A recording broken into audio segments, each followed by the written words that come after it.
Mahatma Gandhi police चौकीचे सहाय्यक police निरीक्षक जयदीप कळेकर यांनी नुकताच पदभार स्वीकारला आणि कामाला सुरुवात केली होती.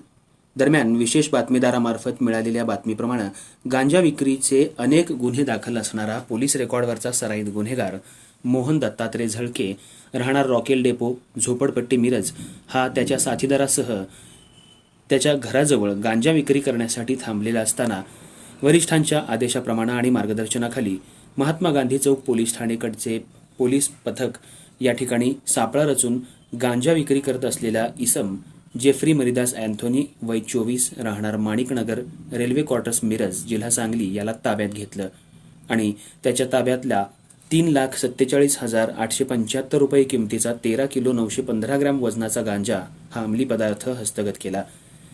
हा गांजा विक्रीसाठी आलेल्या इसमाविरुद्ध महात्मा गांधी चौक पोलीस ठाणे मिरज इथं गुन्हा दाखल करून त्याला अटक करून त्याच्याकडे केलेल्या तपासात त्यानं हा गांजा पोलीस ठाणे रेकॉर्डवरचा तसंच यापूर्वी गांजा विक्रीसाठी वेळोवेळी अटक केलेला आणि सांगली, सातारा, कोल्हापूर या जिल्ह्यातून हद्दपारी भोगलेला अट्टल गुन्हेगार मोहन दत्तात्रय झळके, राहणार रॉकेल, झोपडपट्टी, मिरज याच्याकडून मिरज शहर तसं परिसरात किरकोळ विक्री करण्यासाठी घेतला असल्याचं निष्पन्न झालं. यातला अट्टल गुन्हेगार मोहन दत्तात्रय झळके हा अजून पोलिसांना सापडलेला नाही. त्यानं राहत्या घरातून पलायन केल्याचा संशय आहे. या कारवाईत पोलीस अधीक्षक संदीप घुगे तसंच अप्पर पोलीस अधीक्षक रितू खोकर, उपविभागीय पोलीस अधिकारी मिरज विभाग प्रणिल गिल्डा आणि सहाय्यक पोलीस निरीक्षक महात्मा गांधी चौक पोलीस ठाणे जयदीप कळेकर यांच्या मार्गदर्शनाखाली महात्मा गांधी चौक पोलीस ठाणे कडील गुन्हे प्रकटीकरण शाखेचे पोलीस उपनिरीक्षक संदीप गुरव, सहाय्यक पोलीस फौजदार Dhananjay Chavan, police head constable Abhijit Dhangar, Sachin Kumbhar, Suraj Patil, Abhijit Patil, police constable Basavaraj Kundgul, Vinod Chavan, Vikram Khot, Javed Shaikh, Mohsin Tinmaker, Ranjit Ghodke या पोलीस पथकानं भाग घेतला.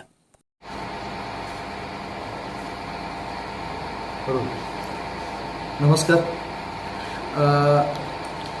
माननीय पोलीस अधीक्षक सांगली श्री संदीप घुगे साहेब, माननीय अप्पर पोलीस अधीक्षक रितू खोकर मॅडम आणि मिरज उपविभागीय पोलीस अधिकारी प्रणिल गिल्डा साहेब यांनी आगामी गणेशोत्सव आणि आगामी विधानसभा निवडणुका अनुषंगाने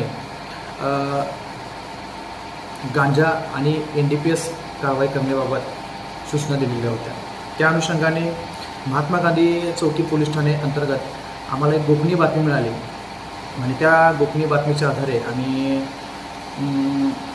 आम्हाला असं समजलं की रॉकेल डेपो झोपडपट्टी येथे एक इसम गांजा विक्री अवैधरित्या करत आहे. त्यामुळं आम्ही आमच्या DB स्क्वॉडला पाचारण करून आम्ही तात्काळ तिथे रवाना झालो आणि त्याच्यामध्ये आम्हाला जवळपास 3,47,875 रुपयाचा मुद्देमाल जवळपास 14 किलो अवैध गांजा मिळून आला आणि तो आम्ही पंचांसमक्ष जप्त केला. तसेच त्यामध्ये आपल्याला एक आरोपी जेफ्री अँथोनी नावाचा आरोपी आपण ताब्यात घेतलेला आहे. दुसरा जो आरोपी आहे तो मोहन झळके, तो फरार आहे, त्यालाही आम्ही ताब्यात घेत आहोत.